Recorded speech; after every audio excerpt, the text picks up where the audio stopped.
धैर्य अपने आप में एक अद्भुत प्रसाद है मनुष्य को दिया हुआ। अगर पहला पत्थर जिस समय दशरथ मांझी ने उस पर्वत पे मारा तो लोग उस पर हंसे, लेकिन उसने धैर्यपूर्वक 20 साल पत्थर मारा तो पहाड़ को रास्ता छोड़ के खड़ा होना पड़ा कि तू आदमी है, तू जीत गया, जा।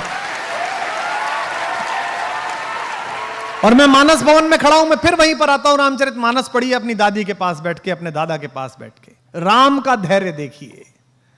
राम का धैर्य विष्णु का धैर्य नहीं है, मुझे क्षमा करें, भगवान है विष्णु, लेकिन वो तटस्थ धैर्य है। आराम से लेटे हुए हैं क्षीर सागर में, शैया बना के प्रेम पूर्वक, माता लक्ष्मी पैर दबा रही है, ऊपर शेष नाग का फन है, देख रहे हैं दुनिया में चल क्या रहा है, मूर्ख कर क्या रहे हैं, ये हो क्या नाटक रहा है। राम का धैर्य तो जीवित रहते हुए उसी व्यवस्था का धैर्य है। राम को प्रोवोक करने की एक हरकत दुनिया नहीं छोड़ी। पुत्र के रूप में सोचिए वो लड़का कैसा होगा, वो व्यक्ति कैसा होगा जिसका राज्याभिषेक होना जा रहा है और एक साइड में पता चला कि वन चलो कपड़े उतारो, अब ये वलकल पहनो, पत्नी को लो और निकलो। कितना कठिन समय। लेकिन राम राज्याभिषेक होगा, मैं राजा बनूंगा, इस पर प्रसन्न नहीं है, और मुझे वनवास मिल गया, इस पर दुखी नहीं है। यही राम होना, यही राम होना है। लोग समझते हैं जंगल में पोस्टिंग, लोग समझते हैं कोने में पोस्टिंग, लोग समझते हैं वहां काम करना है तो कैसे काम होगा, मेरे लिए तो पनिशमेंट हो गया। यही अवसर है जो आपको ईश्वर दे रहा है। दशरथ के पुत्र राम जब तक अयोध्या में रहे युवराज राम कहलाए, श्री राम कहलाए, और जब जंगल जाकर लौटे तो मर्यादा पुरुषोत्तम भगवान राम कहलाए। इस पूरी यात्रा ने उन्हें भगवान बनाया, इस धैर्य ने उन्हें भगवान बनाया, और अद्भुत धैर्य है उनके पास। उनका अपमान करके कोई चला जाता है, वो धैर्य के साथ मुस्कुराते रहते हैं। उनकी पत्नी का हरण हो जाता है, उसके बाद भी वो धैर्यपूर्वक पूरी व्यवस्था करते हैं। और एक बात सोचना आप सब लोग, राम, मैं अक्सर इस बात पर बहुत अंदर तक थ्रिल रहता हूं, राम अयोध्या से चले, उस समय का सबसे बड़ा खानदान था वो। हिंदुस्तान में जो कुछ भी बड़ा था उन्हीं क्या पैदा हुआ। इक्ष्वाकु, अज, रघु, दिलीप, पुरुरवा, ययाति, नहुष, दशरथ, सब बड़े आदमी उन्हीं क्या। भारत का नाम जिस पर रखा गया वे भी उन्हीं क्या पैदा हुए, भरत, सब उन्हीं क्या पैदा हुए। लेकिन उसके बाद भी जब राम एक वलकल पहनकर चले तो रास्ते भर में राजाओं को भी तो पता चला होगा कि भाई दशरथ का लड़का जा रहा है, वो भी तो मिलने आना चाहते होंगे। राम उनसे सहायता भी ले सकते थे। जिस पंचवटी में मां सीता का हरण हुआ है वो तो उनकी नंदसाल के बिल्कुल बगल में है, कौशल प्रदेश में, रायपुर में, वो बिल्कुल बगल में थे। वो अपने नाना से कह सकते थे, अपने मामा से कह सकते थे कि साहब आप जरा मेरी सहायता करो, मेरी पत्नी का अपहरण हो गया, सेना दे दो जरा, मैं चलूंगा। उन्होंने ऐसा नहीं किया। उन्होंने एक भी राजा को अपने साथ नहीं लिया। उन्होंने रास्ते भर आप जैसे और हम जैसे लोगों को साथ लिया। किनको? सामान्य, वंचितों को, दलितों को। उन्होंने वनवासियों को साथ लिया, उन्होंने मल्लाहों को साथ लिया, उन्होंने मां शबरी का आशीर्वाद लिया, उन्होंने केवट को साथ लिया, उन्होंने वंचित सुग्रीव को गले लगाया, क्योंकि वो जानते थे कि जिस अनाचार से वो लड़ने के लिए जा रहे हैं वहां धनिकों की और राजाओं की नहीं, सदाचार की आवश्यकता पड़ेगी, वहां आत्मा की दीप्ति की आवश्यकता पड़ेगी। तो राम का यह धैर्य ही उन्हें विजेता बनाता है। भाई रावण को तो बाली हरा चुका था पहले, आपने कहानी सुनी होगी। रावण को तो शहसबाहु भी हरा चुका था। रावण कोई ऐसा अर्जेंटीना नहीं था, ऐसा ब्राजील नहीं था कि हराना मुश्किल था, उसको तो हरा चुके थे दोनों। बाली तो उसको अपने बगल में दबाकर और उसने किले की दीवार का चक्कर लगा दिया था बाली ने। जब हनुमान को बांधा है और हनुमान से रावण ने कहा कि तू मुझे जानता नहीं मैं कौन हूं, तो हनुमान ने क्या कहा? हाँ जानता हूं, वो बाली वाला, मैंने सुना था आपकी लड़ाई बहुत, परिचय मेरा आपसे।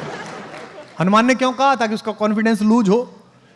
लेकिन भगवान जब बाली और सुग्रीव के जनपद में पहुंचे तो उन्होंने बाली का साथ नहीं दिया, उन्होंने वंचित को चुना। वो उसके साथ खड़े रहे जिसका अधिकार छीना गया, जिसका राज्य छीना गया, जिसकी पत्नी तारा का बलात् अपहरण किया गया है, और उन्होंने बाली का वध किया। जबकि बाली भी उनका प्रशंसक था, उनका भक्त था। मरते समय बाण लगने के बाद प्रणाम की मुद्रा में बाली ने पूछा है भगवान से, मैं बैरी सुग्रीव प्यारा, अवगुण कवन नाथ मुहि मारा। मैं बैरी हो गया, सुग्रीव आपका प्यारा हो गया, मुझ में ऐसा कौन अवगुण था मुझे मार दिया?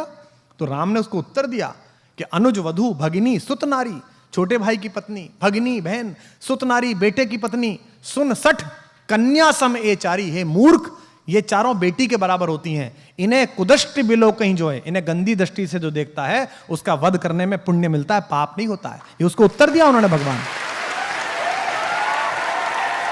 अगर भगवान की विजय अपने लिए होती अगर धैर्य ना होता तो वो बाली को लेकर चल देते। बाली हरा चुका था, उन्होंने कहा नहीं बाली तू नहीं चाहिए, तू नालायक है, तूने इस छोटे भाई को मारा है, इसकी पत्नी का हरण किया, मैं तेरा तो वध करूंगा, ये वंचित है, इसे लेके चलूंगा।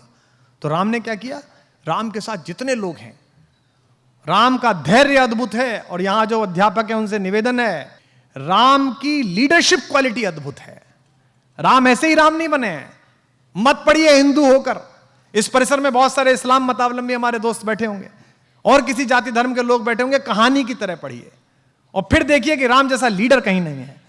वो उस व्यक्ति की क्वालिटी को डेवलप करते हैं, उसे इंस्ट्रक्ट नहीं करते। उन्होंने सुग्रीव की क्वालिटी को डेवलप किया। एक ऐसा डिप्रेस आदमी जिसकी पत्नी का हरण हो गया, जिसका राज्य छीन लिया गया, भाई ने लात मार के भगा दिया, उसको उन्होंने कल्टीवेट किया और सुग्रीव महारथी के रूप में बना। और उस युद्ध में सुग्रीव की महत्वपूर्ण भूमिका रही।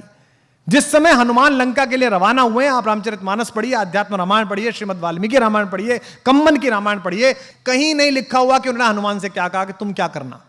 आज हम कितने फ्रस्ट्रेटेड हैं, बोले भाई इसमें से देख लो कौन सी है। तो दो बातें हुई, पहली हुई जिज्ञासा, दूसरी हुई धैर्य, तीसरी हुई आपको क्राफ्ट करने वाले लोगों में कि आप लीडरशिप डेवलप करें, आपके अंदर नेतृत्व की क्षमता डेवलप हो। और नेतृत्व की क्षमता का शिक्षा से कोई मतलब नहीं है। मैंने निजी रूप से जाना है, मैंने एक बहुत कम शिक्षित 5वीं पास व्यक्ति के साथ आंदोलन किया है उनके नेतृत्व में, और मैंने तथाकथित एक बहुत बड़े पढ़े लिखे के साथ राजनीति करी है।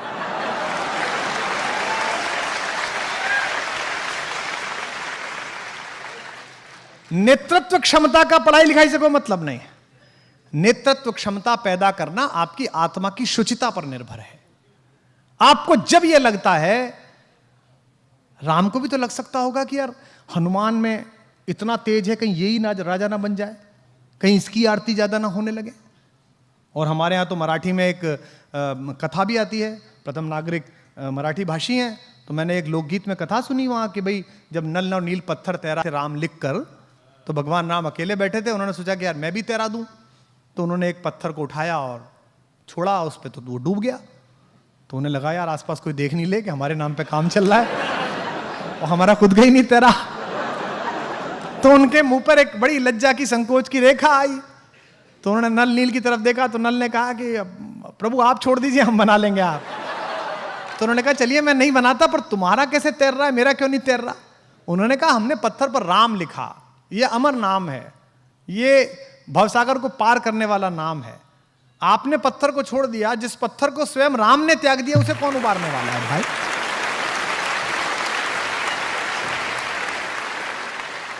तो लीडरशिप इस बात से निर्भर होती है कि आप इस बात में कितना विश्वास करते हैं कि ईश्वर द्वारा तय किया गया मेरा भाग्य किसी मनुष्य के निपटाने से, खत्म करने से, बढ़ाने से ना बढ़ेगा ना घटेगा।